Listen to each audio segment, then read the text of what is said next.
welcome to the Instant Classic Wrestling Podcast, the only podcast that is always an Instant Classic. And you're... And we want to punch Jim Cornette in the face repeatedly until he bleeds because he's stupid. Hot tag! Hot tag! Hot tag, okay, I got you. I got you, I'm coming in hot. You know, I'm gonna hit that Big E spear. We'll see you on the flippity dippity. Oh yeah.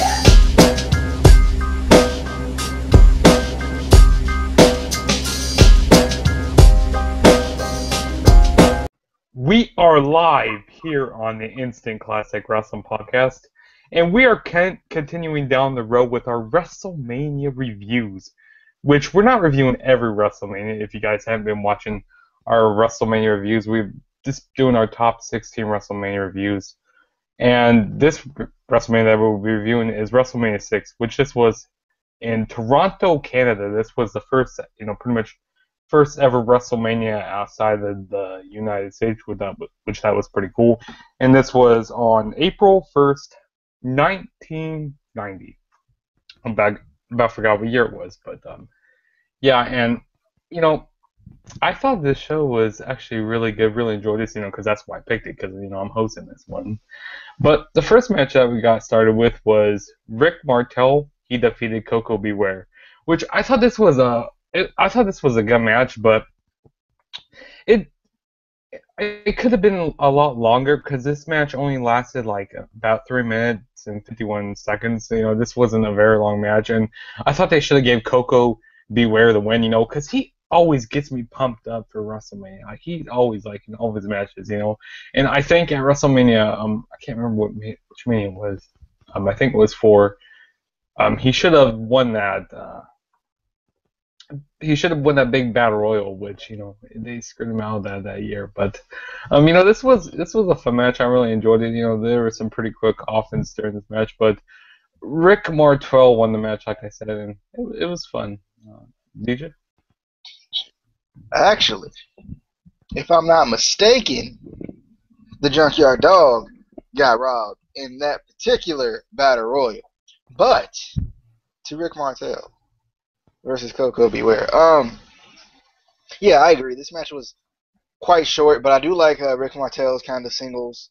I don't know a lot about his singles run, but I liked him in this match because he had his own unique kind of character to him. He was also, very aggressive. But one thing, did Koko even tap? I didn't see it. I didn't see him tap or anything. I just thought that just stopped the match. Like, oh, he's hurting. Oh no, he's in pain. Stop it. So I don't know. I was wondering if Koko actually even tap. I think he was robbed. And the Junkyard Dog's legacy lives on because Koko B. Ware was robbed in connection with Junkyard Dog from the years before, 2 years before, I think. But nonetheless, Koko B. Ware was robbed. Junkyard Dog was robbed. Casey, do you have any thoughts on this match? Just because they're black, that's racist. But that's not how it works. That's actually not how racism works. That is how racism works. Not actually. I'm white. I know these things. We're racist all the time, and I'm not, but white people as a whole are dicks.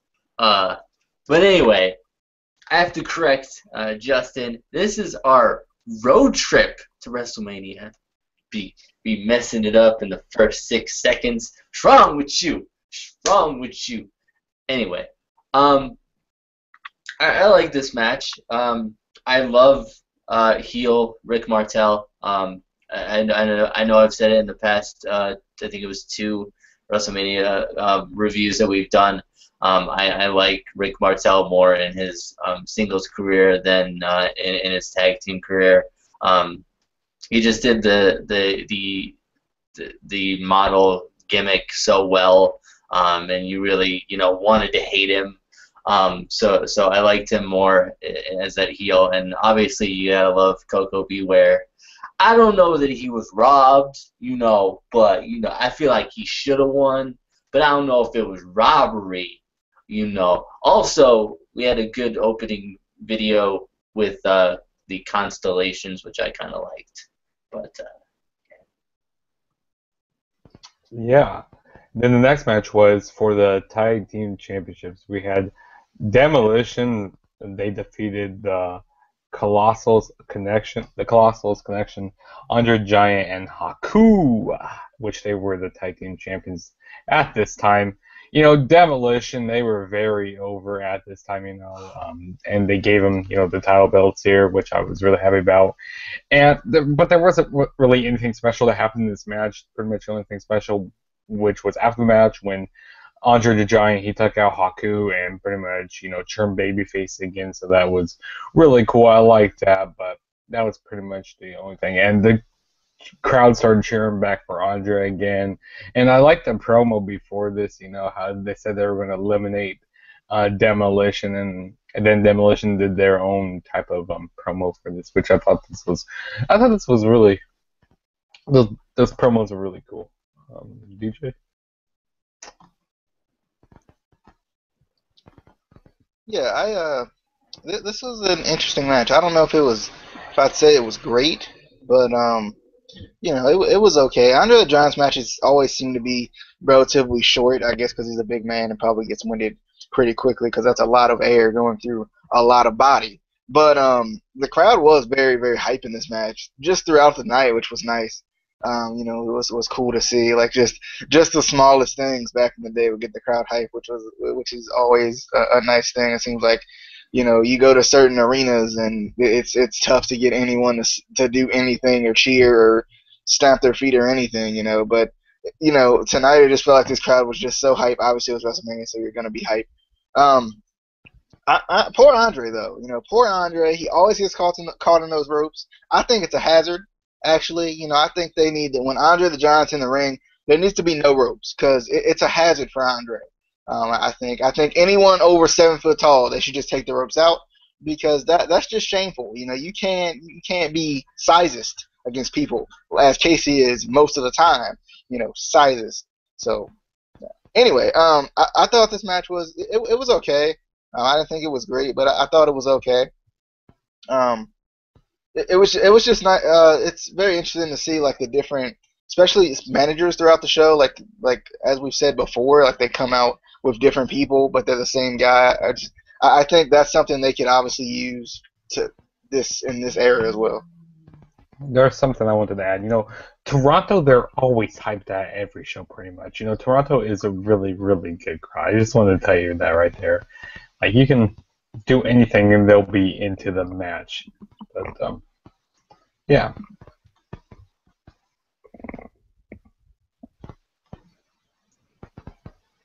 I'm not the one that calls certain women huge ladies, calling me sizist, you jerk. Yeah, that's right, ladies. If you're big, BJ will point it out.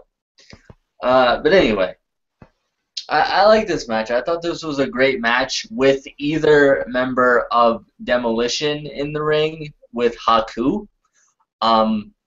Unfortunately, this was sort of later in Andre's career, so this was when he was kind of having more trouble getting around. He was, obviously getting slower, kind of like Big Show.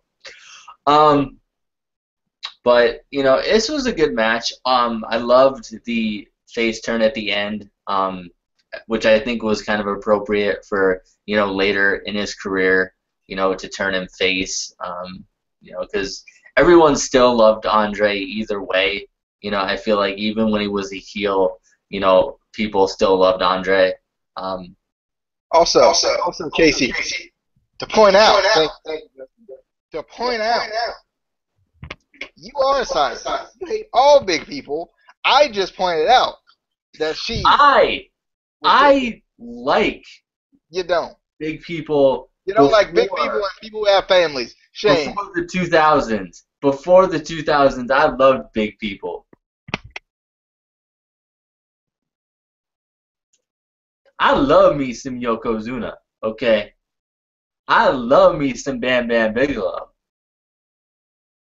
I love me some old school Kane and Undertaker. I still love Undertaker. You know, you can't not love Undertaker. I love me some old school Big Show. You know. Well, the issue is, this is no longer the old school, Casey. This is no longer when you were a young man. This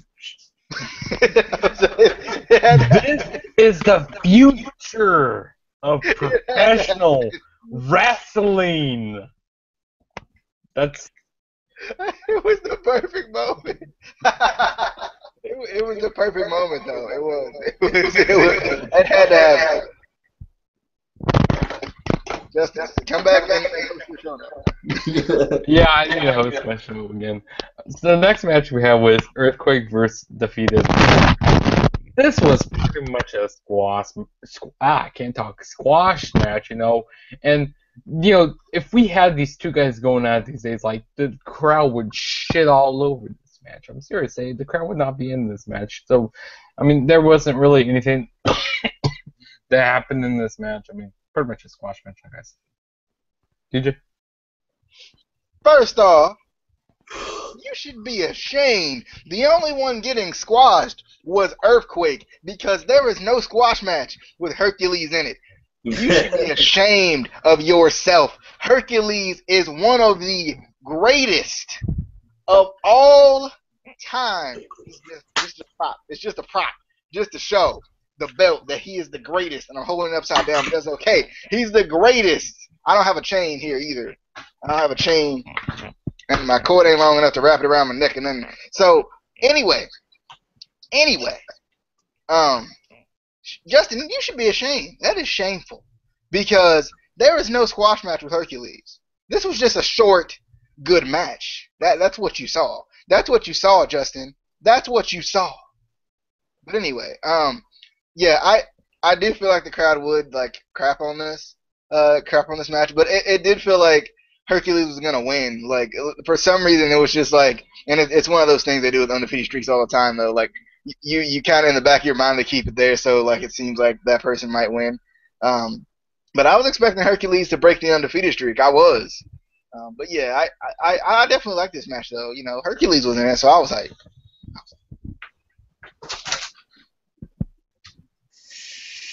Yeah, I mean, Herc the man. Herc is the man. You know, me and DJ have become big Hercules fans. I think we're gonna start the Bring Back Hercules fan club. You know, that needs to happen. You know, but anyway, the only thing that this could have been a good match. Unfortunately for Earthquake, I feel like he was just never given a really good gimmick that people could really get behind. I mean, he was Earthquake, he was Avalanche, and he was the Shark, and a couple other gimmicks throughout his career. And, you know, they kind of worked for, you know, the era that he wrestled in, you know, the early 90s when, you know, wrestling was a little bit more kind of animated, kind of cartoonish, I guess a lot of people would say. But, you know, it is still, you know, I feel like he never really got over with the fans. He was just, you know, kind of stuck, which is unfortunate. But, you know, any match with Hercules is a 5-star, a 10-star match. Go ahead, do it. 10-star match. Go ahead, go do it. Come on. 10. Take permission. Perfect 10. Okay. But the next match we're going to be talking about is Brutus the Barber Beefcake. He defeated Mr. Perfect. And this was a fun match. I really enjoyed this. You know, these guys, you know, have very good chemistry in the ring. But I didn't really understand, like, what they really saw in Brutus. Like, I think he was kind of a little overrated in my opinion. Like, I wasn't the really huge biggest fan of him at this time and stuff. And Casey's gonna say something. Go ahead. Go ahead. Tell the world. Boy. Wrong with you. Brutus the Barber Beefcake. Yeah, I'd like to see you to pull off pink tights like that, because you can't. I don't have any pink tights either. You're not man enough. I'm not man enough. And also, Mr. Perfect had the genius in his corner, which is Macho Man's brother, Lanny Popo, which that was pretty cool to see the genius out there, you know. But it was a fun match, you know. These guys, like I said, have really good chemistry in the ring, and you know they worked a pretty good match. And I kind of maybe wish this match would have went on a little longer, and this kind of match kind of felt in a little weird spot, like during the card. Like I wish this was kind of later on down in the card, just my opinion. But yeah.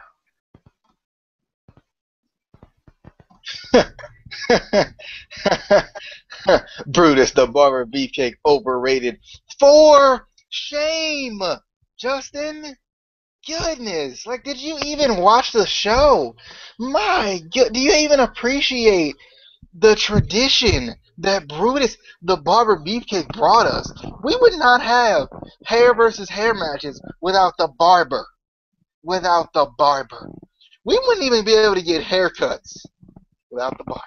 You should be ashamed of yourself, Justin. Goodness. Why did we let him host this show? Shame. Shame. Anyway, just as Justin should, the crowd loved Brutus the Barber Beefcake, I tell you. They did. And it was a very like back and forth match. You could tell that it was very back and forth, and both men kind of had the control when they had their control. But the slingshot into the post, a move that's never used anymore. The slingshot into the post, and Beefcake ends up getting the win. And I was like, yeah, okay, I see you, Brutus. You know, so Justin, for shame.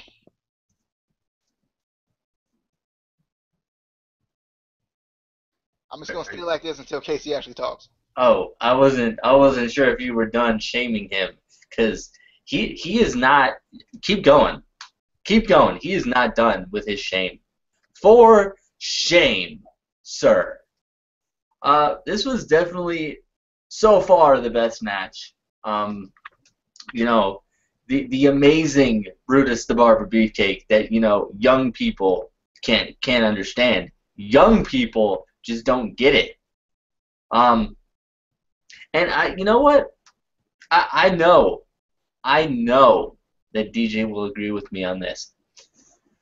I feel like the genius, being Macho Man's brother, should have also gotten Slim Jim commercials. I think, you know what? He should get them now. You know what? Keep on that tradition. Slap into a Slim Jim. Oh yeah. I mean, he doesn't do the oh yeah like, but it's a sit.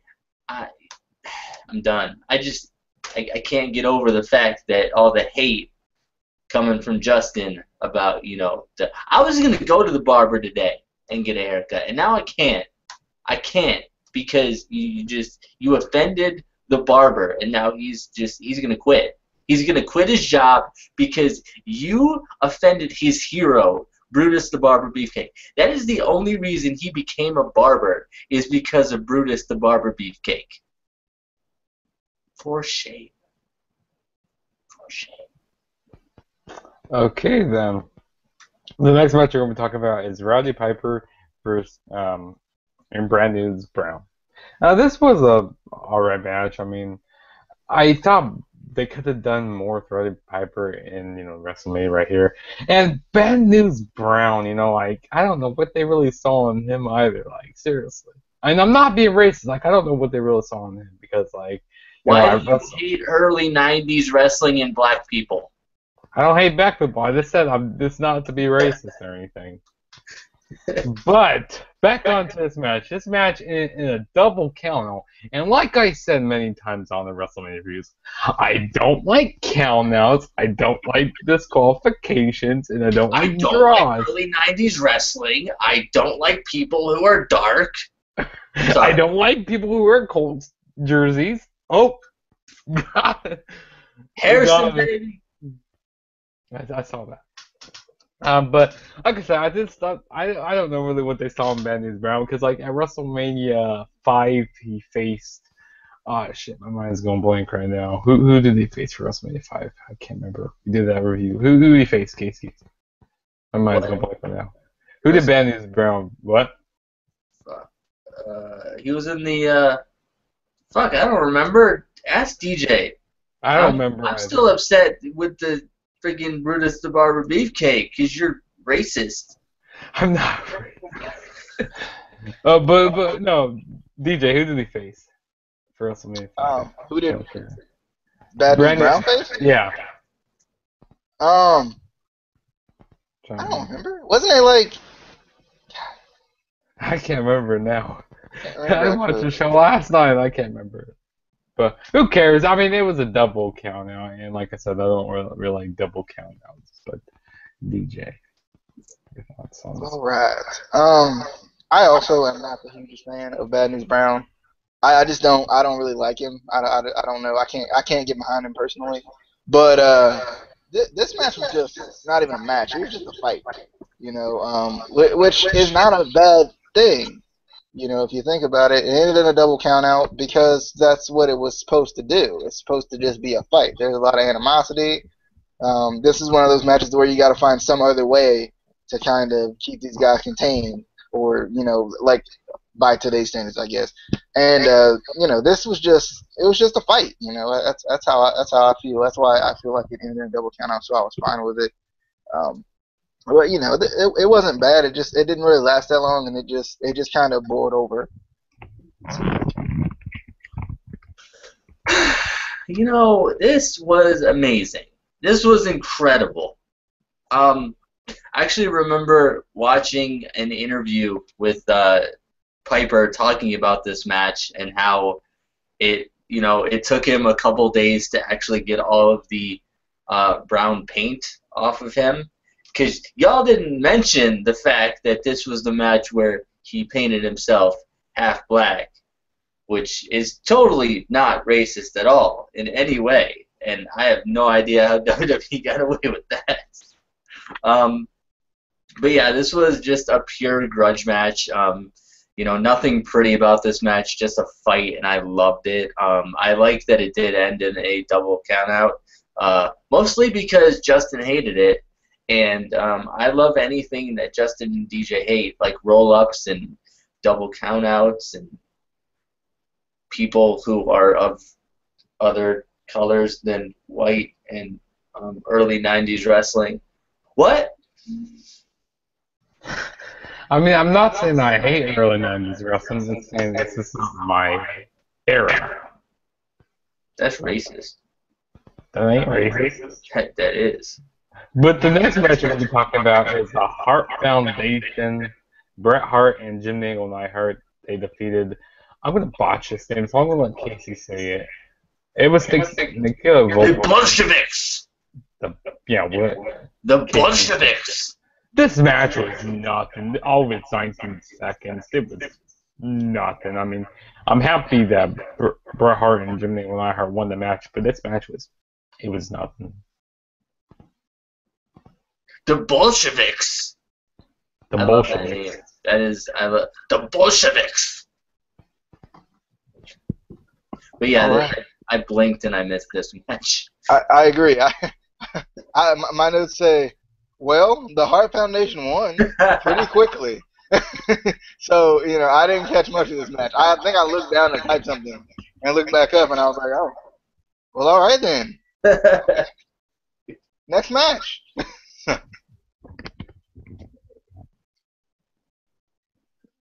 My bad. The next match we're going to talk about is the Barbarian. He defeated Tito Santana. This was an alright match. I mean, I didn't really take too much notes for this match. All I pretty much know is the Barbarian won the match. But DJ. Yeah, going back to Casey's point from earlier, I agree that I kind of like Martel and Santana on, you know, opposite spectrums of each other and in their singles. I like their characters more. But yeah, this match was okay. Heenan was helping out the Barbarian a little bit, and that's how I kind of got the win. But I definitely like Santana though in that singles gimmick. The model, I think, was what it was. Okay. Connor from the Ascension's dad, he looks really good in this match. The Barbarian is Connor's dad, right? That's right. Like, I just assumed. I don't know. Yeah, this could have been a better match, I feel like, but there wasn't anything special about it. I mean, obviously it was, Tito in singles competition, which me and DJ both like more than tag team. I feel like they both came out of their shell more and developed characters more as singles competitors. Back when they were Strike Force, it was kind of that generic, early 90s, late 80s kind of face tag team, which isn't a bad thing. A lot of the teams were like that until they kind of broke apart and, became singles competitors. But this was an okay match. Nothing too special about it, I didn't think.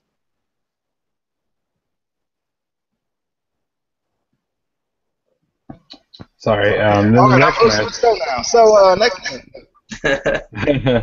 Then the next match was Dusty Rhodes and I don't know how to pronounce her name right here. How do you say her name? Sensational. Wait, which? Okay, this was Macho King Randy Savage and Sensational Sherry versus the American Dream Dusty Rhodes and Sapphire. Well, have you never played Pokemon in your life? No, I never. I haven't either, but what? I mean, I watched the show, but I never played the game. I never played it before. Don't get mad at me. There's a lot of people that never played. I already got mad at you with the Brutus the Barber beefcake thing. This is just the last straw. You're done. You were dead. I broke the camel's back. The last straw that broke the camel's back. Which this was a mixed tag team match, which I really like. This, it's something different to have on WrestleMania, and this was a fun match, and Queen. Sherry, she could take good bumps in here. Like, seriously, she could take really good bumps in this match. And, I wish Macho Man, he was doing something a little better at this WrestleMania. But, he just pretty much, through all these WrestleManias, he pretty much took the ball and ran with it. Like, no matter where he was at, like, say if he was at the beginning of the card, say if he was at the middle, say if he was at the end, he was putting on great matches, which that's what I loved. And I just like this different style of match here. Like I don't know why they don't do more of these mixed tag team matches because I actually like these. But yeah, it was a fun match, and yeah, Dusty Rhodes and Sapphire won the match. And fire. But Dusty Rhodes and the nice lady of color who had the polka dots. Just say it like that, and you'll be fine. Okay, DJ. Don't say it like that. You won't be fine. Anyway, this was a fun match that ended with Miss Elizabeth coming out, which was kind of sticking it to Macho Man a little bit, or Macho King, and at this time, Rhodes and Sapphire did end up getting the win, which makes sense. Obviously, this was kind of a comedic match that got the crowd really into it, so I definitely like this. And at this point of the show, this was like the first time that we actually saw like post-match interviews in these earlier WrestleManias. Like usually they'd interview them beforehand, but not afterwards. Besides the tournament WrestleMania, because obviously it was a tournament, so obviously you interview them after the fact. But that was cool, and also we'd see a Jake the Snake Roberts promo, which I know we're gonna skip over, but we'd finally see a Jake the Snake Roberts promo, which was nice.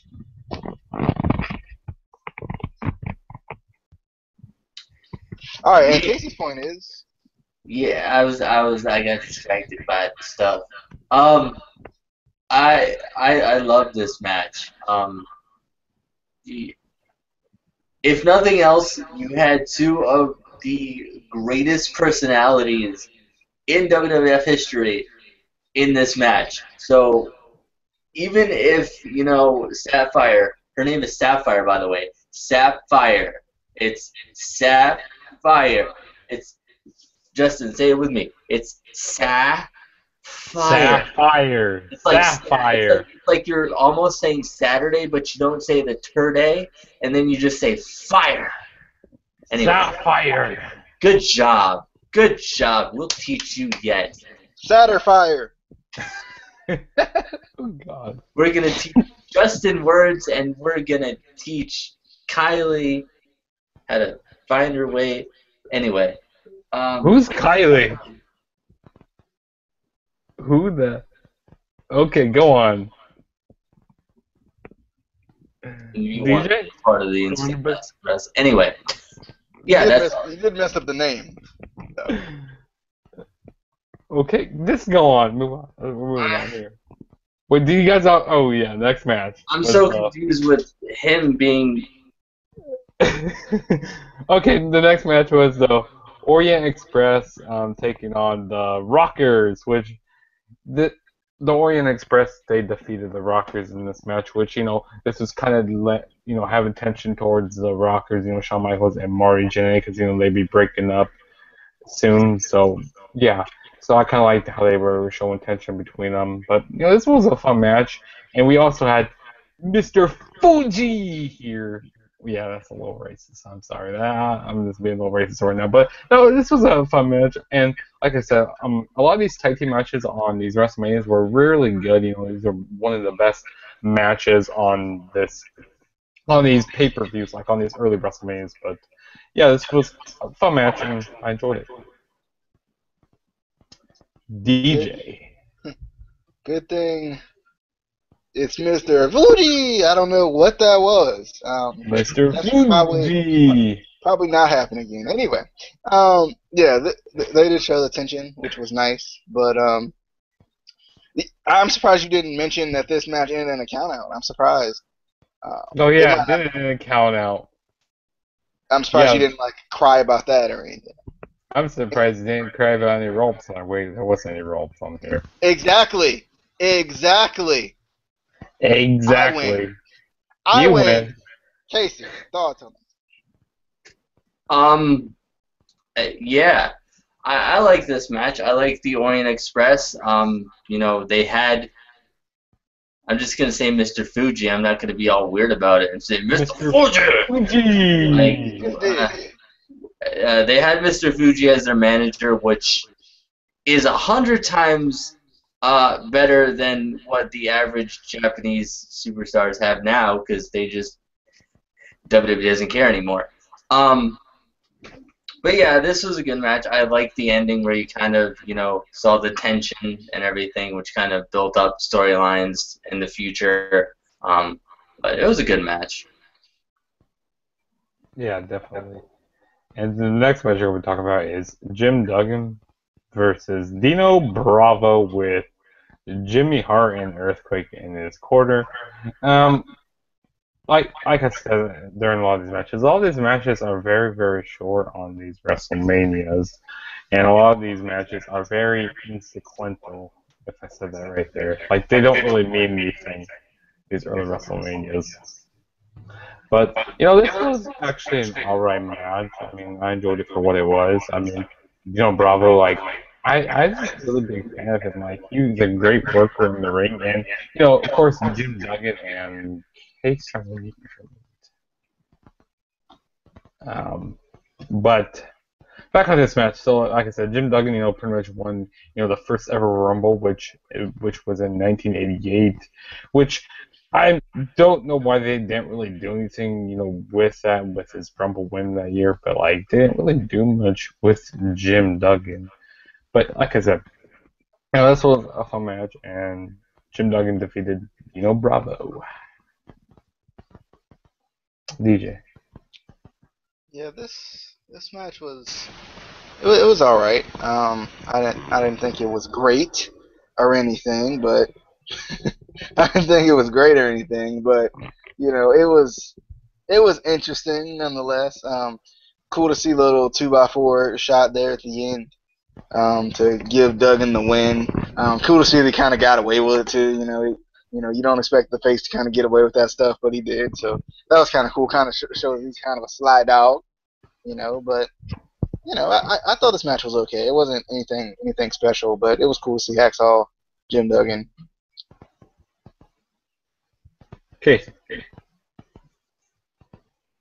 You can unmute yourself. Casey trying to learn how to use technology. Because he's so old. Well, if somebody didn't mute me, asshole. Your mic was... Asshole. You're an asshole. We're all assholes. You're an asshole. This was an Mr. Anderson. Asshole in his gimmick. Go back onto the match. I'm trying. This was it was a fun match to watch. It wasn't anything too special. Yeah.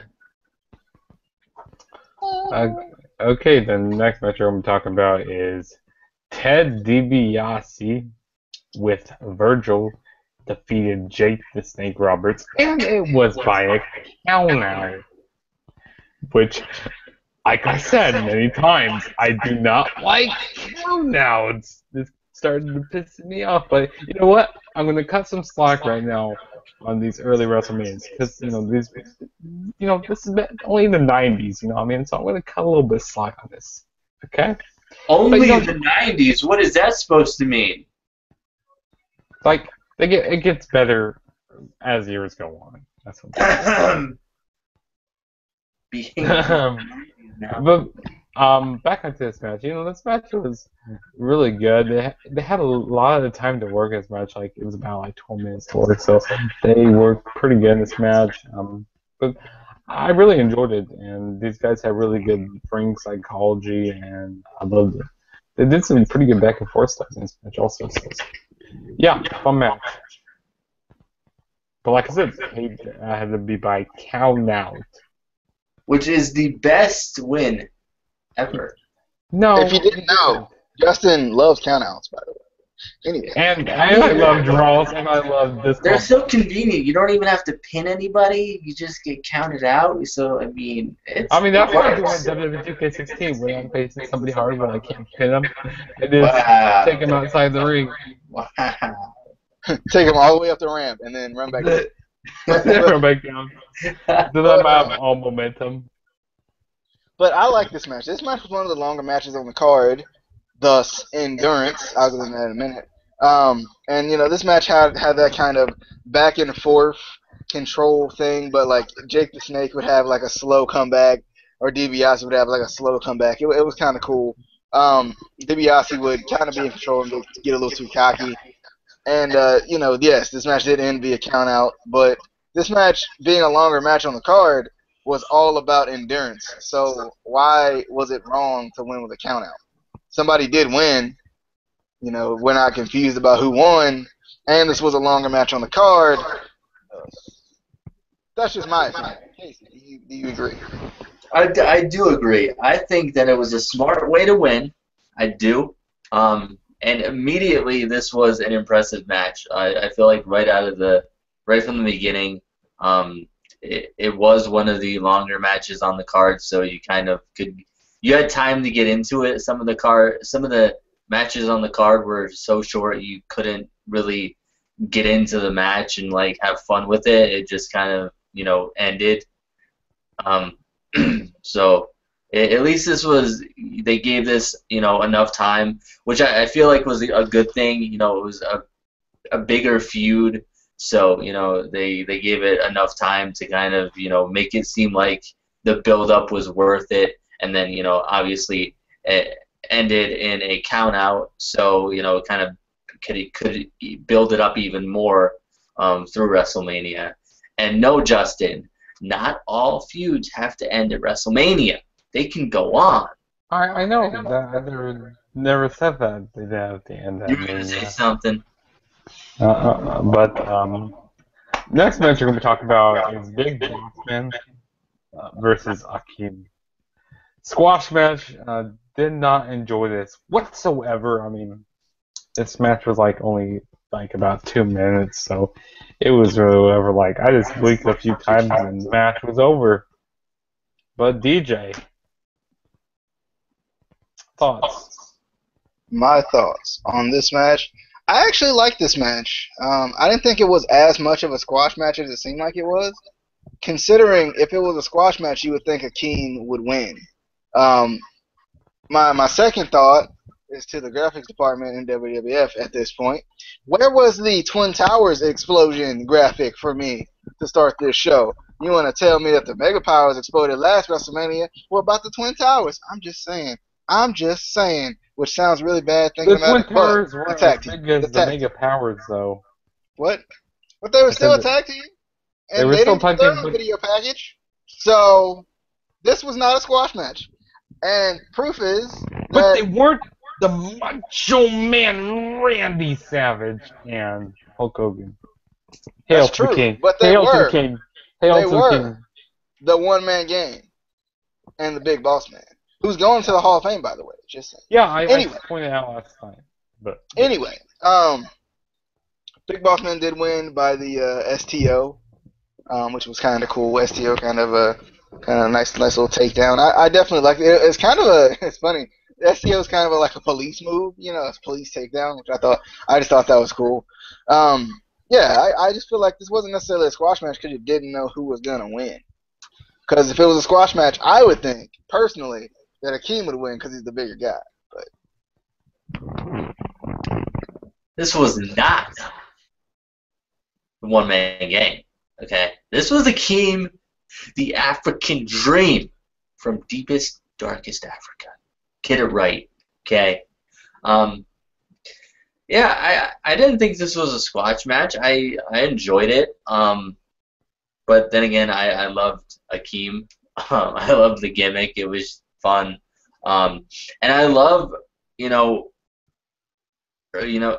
80s, early 90s Boss Man. I felt like he had more of a character back then in late 80s, early 90s, rather than in the Attitude Era. His character kind of became, I felt like, more one-dimensional. You didn't really get too many promos from him anymore. You didn't really get to hear him talk that much. So it felt like later on in his career, his character kind of just got a little bit boring. But so I definitely liked him earlier in his career, or at least earlier Boss Man stuff. But this was a good match, though. I liked it. I do think they should have done, a graphic, something to let us know that the Twin Towers. But then again, they would have to take that down now because, yeah, they would. They definitely would. But the next match we're going to be talking about is Rick Rude with Bobby Heenan defeated Jimmy Snuka. And this was another short match, which I don't really like how we had like little 2 short matches back to back before the main event. Like that makes you really anticipate for the main event more after seeing these 2 short matches. But I thought this match could have been a little longer. I like both guys in this match, and Rick Rude, I like how he spray painted, stuff on his pants, like on his tights, the faces on his tights, which I thought that was really cool. And he's probably one of the best characters that there was back in the early 90s and 80s, late 80s. But like I said, this was a fun match, and like I said, I wish this was a little longer, though. DJ. yeah, I definitely agree. I wish this match was a little longer. I like Rick Rude a lot. Obviously, Jimmy Snuka's a great worker too, and like these guys could have really put on a really, really, really good match with a little more time. But definitely, I thought it was a good match, and glad that Rude won. Because he's Rick frickin' Rude, the ravishing one. Not the ravishing Lana. Imagine Rick Rude and Lana together. Like, imagine how ravishing that would be. That would be double ravishing. You see what I did there? Because, both too ravishing, I see what you did there. I did. I did. I didn't enjoy it at all. Don't ever do that. I just didn't like this match.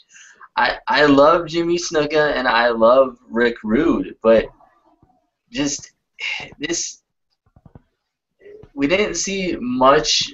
I didn't feel like from Jimmy Snuka that you kind of are used to seeing.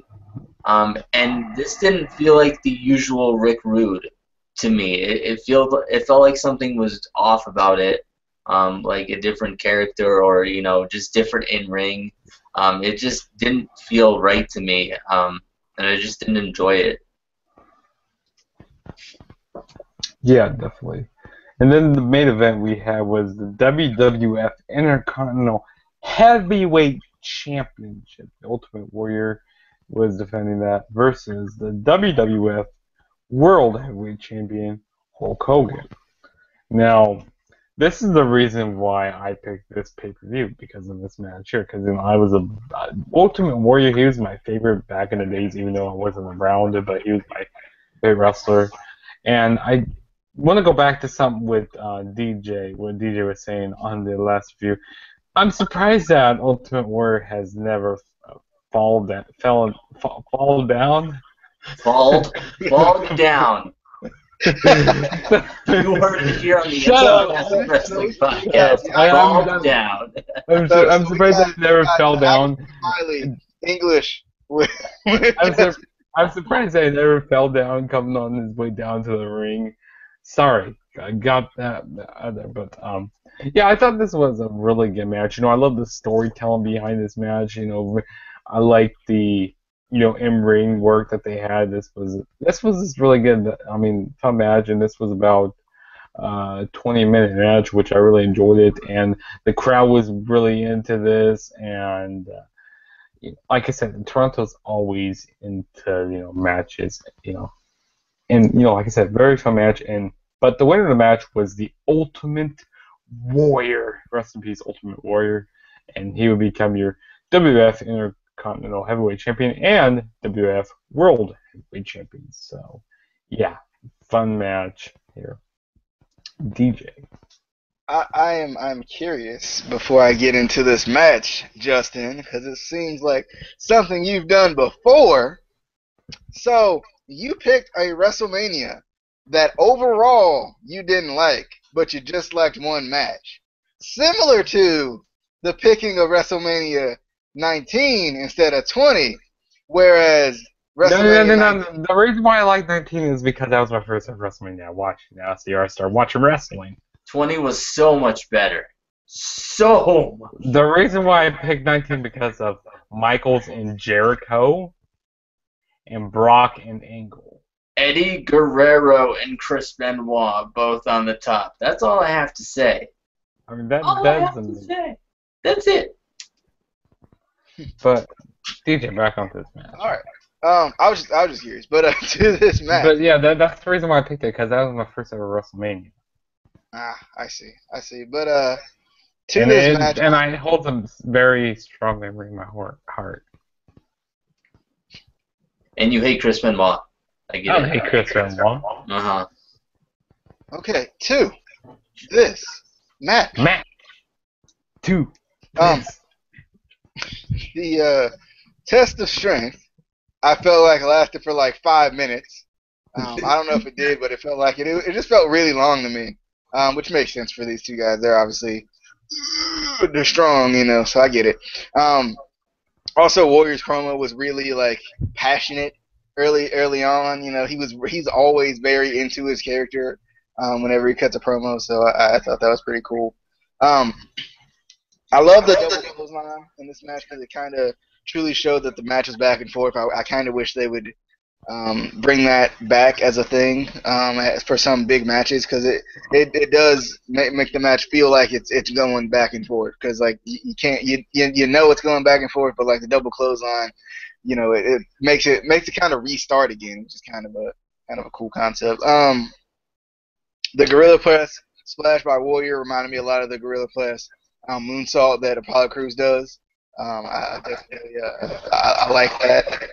And then I was like, wait a minute, isn't that ended up being for a near fall? Isn't Warrior holding up basically the epitome of no selling, like pretty much the same thing. And it's always weird that like he hooks up at the end of the match, like when he's after getting beat down and struggling to get up the entire match, just randomly, Oh, you hit your finisher. Okay, I'm fine. Good, good guy. Cool. I just thought that was funny. But Warrior versus the leg drop, which was a nice touch there at the end of the match, reversing the leg drop, ends up hitting the splash. I just thought that was nice. But yeah, this was, I thought it was actually a really good match. This is one of the best Hogan matches I've seen. Yeah. I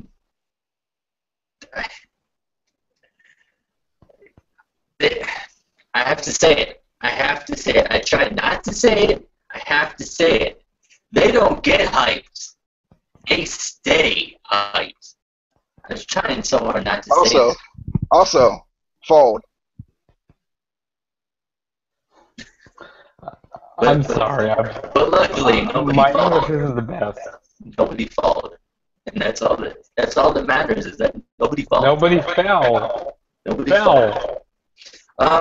The only thing that is kind of sad is that, WWE will never, as much as the fans want it to happen, as much as they try to make it seem like they're trying to build up the title again, the WWE will never see the IC title like they used to back around this time, and we'll never see another title versus title match like this again.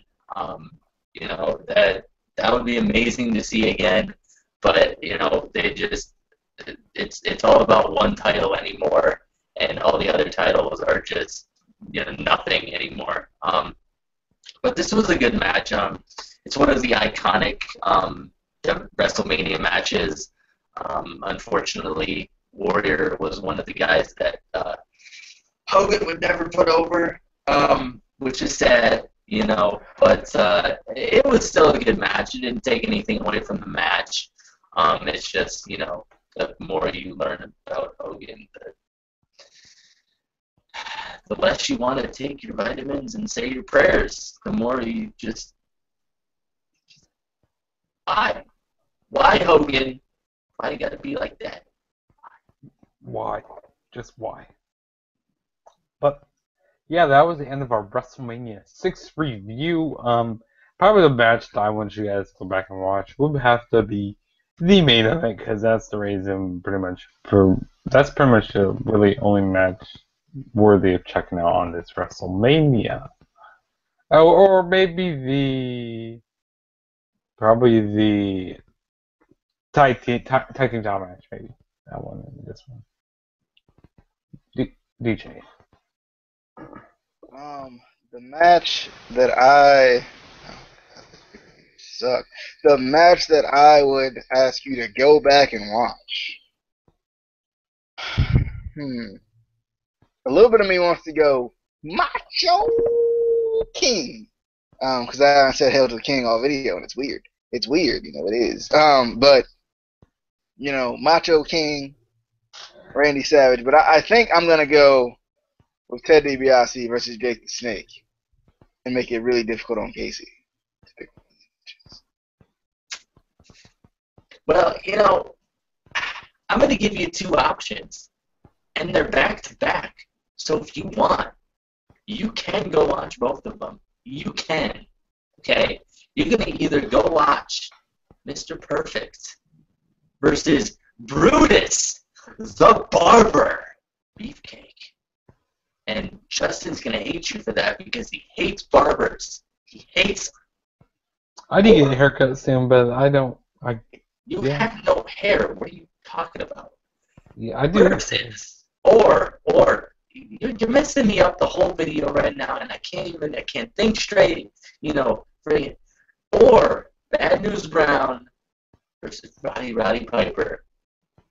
If nothing else, just to see Piper paint himself half black, because that's classic. Yeah, but like I said, that was the end of our review. And probably the next WrestleMania, we'll let Casey tell when that's gonna be. Well, I'm lucky enough to host the next WrestleMania review. The next WrestleMania road trip stop on our trip to WrestleMania is going to be the historic, the amazing WrestleMania 10. The 10th WrestleMania. The 10th anniversary of WrestleMania. WrestleMania X, if you will. Join us, won't you? And I promise that Justin won't hate on Brutus the Barber Beefcake as much. I don't think he was in that. He wasn't at that WrestleMania. No, Which is why he won't hate on Brutus the Barber Beefcake as much. Yeah, that's definitely true. But, don't forget to follow all of our Twitters. The links will be down below for Twitter. And don't forget... Follow Juggernaut. Don't do it. And don't forget to subscribe to my channel. And don't forget to subscribe to the Instant Classic Wrestling Podcast. The only podcast that is always an instant classic. And we will catch you guys in the next video.